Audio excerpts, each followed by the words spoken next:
You ask Tiger to solve. This deals with linear equations with one unknown. The final result is x equals -9. Let's solve it step by step. Simplify the expression. Expand the parentheses. Simplify the arithmetic. Swap sides.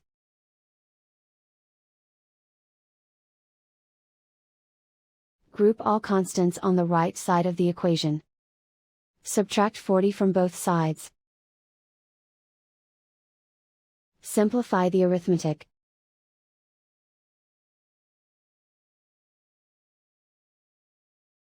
Isolate the x. Divide both sides by 4.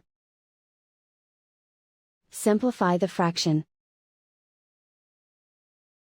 Find the greatest common factor of the numerator and denominator. Factor out and cancel the greatest common factor. And so the final result is x equals -9.